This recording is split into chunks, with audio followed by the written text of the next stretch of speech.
Hello friends, आप देख रहे हैं आपका चैनल शेयर बाजार विद आयुष। और दोस्तों बात किसके बारे में करेंगे? Hyundai मोटर आईपीओ की लिस्टिंग के बारे में। दोस्तों इस वीडियो में हम समझने वाले हैं कि क्या बेसिकली लिस्टिंग डे स्ट्रैटेजी रहेगी इस इशू की, कहाँ पर आपको लिस्ट होता हुआ देखने को मिल सकता है, कौन से बड़े इंस्टीट्यूशंस हैं जिसके हाथ में दोस्तों ये इशू लगा है। तो इस वीडियो में हम सब कुछ समझने वाले हैं, तो आप लोग वीडियो को देखिएगा पूरा ज़रूर। सो फ्रेंड्स, सबसे पहली बात तो कल Hyundai मोटर्स भारत का कह सकते हैं सबसे बड़ा इशू आपको बाजार में लिस्ट होता हुआ नजर आएगा। 22 अक्टूबर है कल। 10 रुपये की इसकी फेस वैल्यू थी। अब जिनको भी मिला आपको पता ही है, 1960 का आपको एक इशू मिला है। कुल मिलाकर 7 शेयर आपको मिलते हुए नजर आए हैं एक लॉट के अंदर, राइट। अब जैसे मैंने कहा सबसे बड़ा इशू है, कुल मिलाकर 27,870 करोड़ का इशू है जो कल आपको बाजार में लिस्ट होता हुआ नजर आएगा। तो अपने आप में काफ़ी हैवी लिस्टिंग आपको कल देखने को मिलेगी, राइट। बाजार पर भी इम्पैक्ट पड़ेगा ही पड़ेगा। फ्रेंड्स, हमेशा जब भी हम लिस्टिंग की बात करते हैं तो हमेशा हम देखते हैं सबसे पहले कि जो कंपनी थी उसको सब्सक्रिप्शन कितना मिला था, राइट। सब्सक्रिप्शन कितना मिला था, तो सब्सक्रिप्शन जो यहाँ पर मिला, यहाँ पर दोस्तों सब्सक्रिप्शन था उसमें करीबन QIB कैटेगरी 6.97 टाइम्स भरी, करीबन 38,660 करोड़ के आसपास QIB इसके द्वारा लगाया गया। HNI के द्वारा करीबन दोस्तों 60% जो है वो इशू को भरा गया। इसके अलावा जो रिटेल कैटेगरी थी वो 50% भरती हुई नजर आई, और जो एम्प्लॉय कैटेगरी थी वो 1.74 टाइम्स भरा। कुल मिलाकर ये जो इशू था वो 2.37 टाइम्स या फिर 46,000 करोड़ रुपीज़ जो है वो कुल मिलाकर इशू जो है वो बेसिकली पैसा फेच कर पाया। यानी ओवरऑल एक बात आप भी समझते हैं, मैं भी समझता हूँ कि जो इशू को सब्सक्रिप्शन मिला वो डेफिनेटली लो था, कोई बहुत ज़्यादा अच्छा नहीं था, क्योंकि इशू को लेकर कह सकते हैं उतनी पॉजिटिविटी नहीं थी। तो जो सब्सक्रिप्शन वाला बॉक्स है ना, वहाँ पर डेफिनेटली कंपनी टिक नहीं करती है, बल्कि एक क्रॉस ही आता है, क्योंकि सब्सक्रिप्शन तो अच्छा नहीं था, इसमें कोई डाउट नहीं है। इशू को अच्छा रिस्पॉन्स नहीं मिला सारी कैटेगरीज से, हम ये समझ सकते हैं, भले वो QIB की हो, भले वो HNI की हो, भले वो रिटेल की हो, राइट। लेकिन अब बड़ी बात क्या है, यहाँ पर QIBs में खरीदा किसने? तो देखिए एक नाम निकल कर आता है LIC, जिसने दोस्तों यहाँ पर ऑलमोस्ट 1 करोड़ शेयर्स के अलॉटमेंट जो है वो उनको बेसिकली हुआ है QIB के अंदर। LIC ने करीबन अप्लाई किया था और उनको 1 करोड़ शेयर्स प्लस मिलते हुए नजर आए हैं। ये आपको मैं देखिए फोटो दिखाता हूँ, और ये नाम आप देख सकते हैं, life insurance corporation Hyundai motor के अंदर लगाया गया था। और कंपनी को दोस्तों जो शेयर्स अलॉट हुए, तो आप देख सकते हैं जैसे कि करीबन 30612239 शेयर्स के लिए अप्लाई किया गया, जिसमें 979,961 शेयर्स जो है वो बेसिकली अलॉट किए गए, जिसकी वैल्यू ऑलमोस्ट 1 करोड़ के आसपास होती है। मतलब क्लोज टू 1 करोड़ शेयर्स जो है वो बेसिकली दोस्तों यहाँ पर LIC को मिलते हुए नजर आए। इसके अलावा अगर मैं बात करता हूँ म्यूचुअल फंड्स की, तो देखिए कोटक को ऑलमोस्ट 10.1 लाख शेयर्स दिए गए, ICICI प्रूडेंशियल को 8.5 लाख शेयर्स दिए गए। इसके अलावा देखिए यहाँ पर एक्सिस को 4.6 लाख, ब्लू चिप को, टैक्स सेवर को खरीदे गए। देन इसके अलावा देखिए HDFC फ्लेक्सी कैप के द्वारा खरीदे गए, राइट, निप्पॉन के द्वारा खरीदे गए। तो नो डाउट दोस्तों यहाँ पर जो म्यूचुअल फंड्स थे उनके द्वारा भी डेफिनेटली काफ़ी अच्छा जो इंटरेस्ट है वो शो किया गया था इस इशू के अंदर। भले आप कह सकते हैं कि सब्सक्रिप्शन बहुत ज़्यादा देखने को नहीं मिला, और होता क्या था दोस्तों पहले कि IPO फ्लिपिंग होती थी।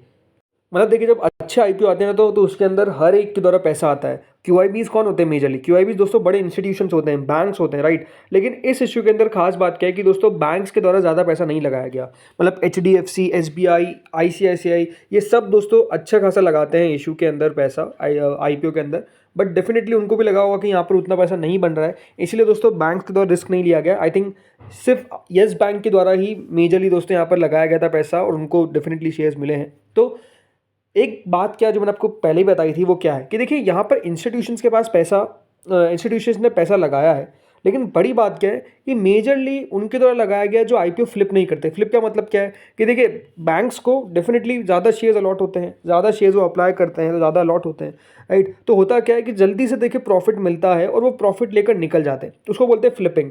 जैसे आया शेयर निकाला, हो गया काम, बैंक्स ने ऐसा करते हैं मेजरली, राइट। लेकिन जब LIC के द्वारा लगाया गया है तो LIC दोस्तों IPO फ्लिपिंग के लिए पैसा नहीं लगा रहा है। LIC डेफिनेटली थोड़ा सा लॉन्गर व्यू लेकर चलता है, ये बिल्कुल आप मान के चल सकते हैं, राइट।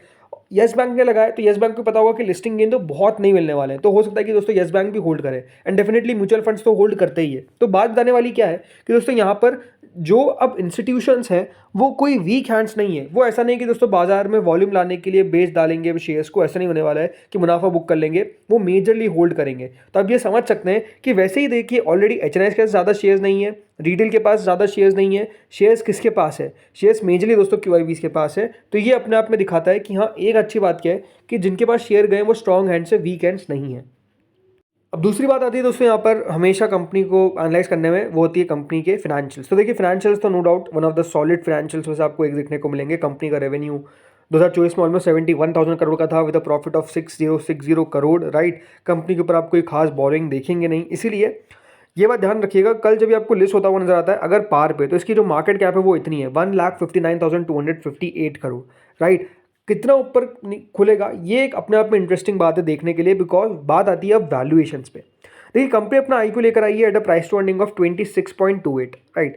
अब यहाँ पर जो बड़ी कंपनीज है और जो इसका मेजर कॉम्पिटिटर है वो है मारुति। देखिए मारुति और Hyundai के अंदर नो डाउट एक बहुत बड़ा गैप है, बट डेफिनेटली जो कंपैरिजन है वो होता किस किस का है, मारुति का और Hyundai का।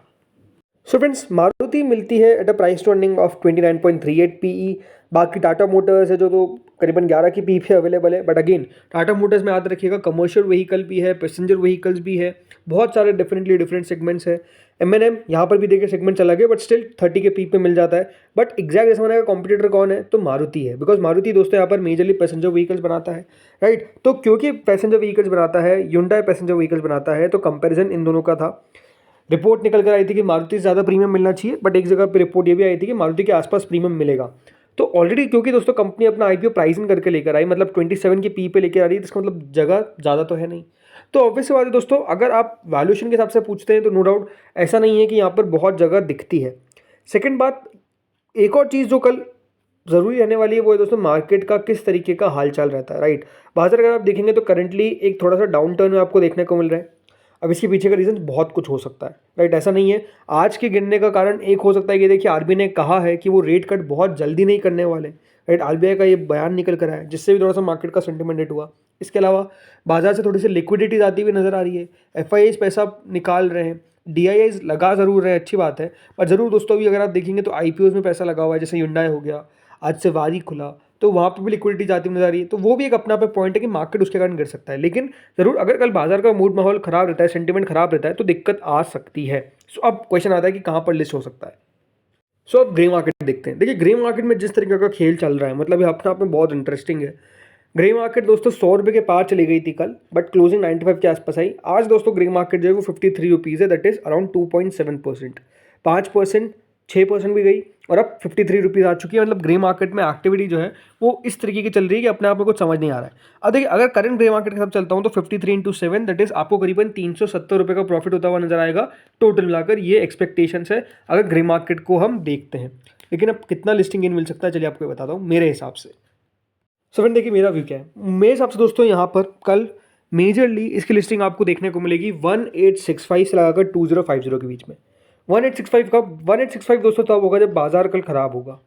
वैसे देखिए मैं आपको पहले बताया था कि अगर यहाँ पर आप लगा रहे हैं तो आप बहुत बड़े लिस्टिंग गेन के बारे में सोचकर ना चले, बट स्टिल मेरे हिसाब से दोस्तों अगर लिस्टिंग गेन नहीं मिलता है तो मैक्स टू मैक्स 5% तक नीचे खुलेगा।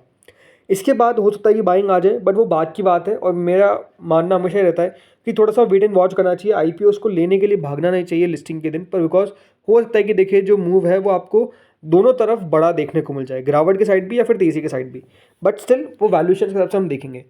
लेकिन अगर यहाँ पर आपको लिस्टिंग गेन मिलता भी है तो मेजरली मेरे हिसाब से 5% ज़्यादा नहीं मिलेगा, तो वो 2058 आता है, बट मेरे हिसाब से मोटा मोटी 2050, यानी कल लिस्टिंग जो है वो 1865 से 2050 के बीच में होती हुई नजर आएगी। ज़्यादा चांसेस क्या है मेरे हिसाब से दोस्तों, यहाँ पर ज़्यादा चांसेस ये है कि आपको 1 से 2% ऊपर खुलता हुआ नजर आएगा रादर देन कि नीचे खुले। बट ऐसा नहीं है कि लिस्टिंग गेन बहुत ही ताबड़तोड़ होने वाले हैं, इसको भी बिल्कुल ना सोच कर चले, बिकॉज आई रियली फील कि देखिए यहाँ पर थोड़ी बहुत जो वैल्यूएशंस को लेकर इशू है, आई थिंक वो इशू अभी भी रहेंगे, जिसको आई थिंक मार्केट्स भी ध्यान से देखिएगा, तो आई थिंक वो एक बड़ी बात है। बट अगेन कंपनी बढ़िया है, कोई दिक्कत वाली बात नहीं है। लॉन्ग टर्म के व्यू से अगर आपने लगाया है तो कोई दिक्कत वाली बात नहीं है, आप डेफिनेटली रख सकते हैं। जिस तरीके से कंपनी ने आगे के प्लान्स के बारे में बताया कि वो आगे चलकर और मॉडल्स जो है वो बेसिकली लॉन्च करने वाले हैं, जो इनके अच्छे मॉडल्स हैं उसको लॉन्च करेंगे, ईवी के अंदर लॉन्च करेंगे। आई थिंक मार्केट इसको एक पॉजिटिव व्यू देख सकता है इन अ लॉन्गर टर्म, राइट। तो लेट्स सी होता क्या है। बाकी मेरा व्यू जो था वो आपके साथ मैंने क्लियर कर दिया। आप लोग मुझे बताइए आपका व्यू क्या है, क्या आपको लगता है कहाँ पर लिस्टिंग हो सकती है। इस वीडियो में इतना ही था। Thank you friends for watching this video.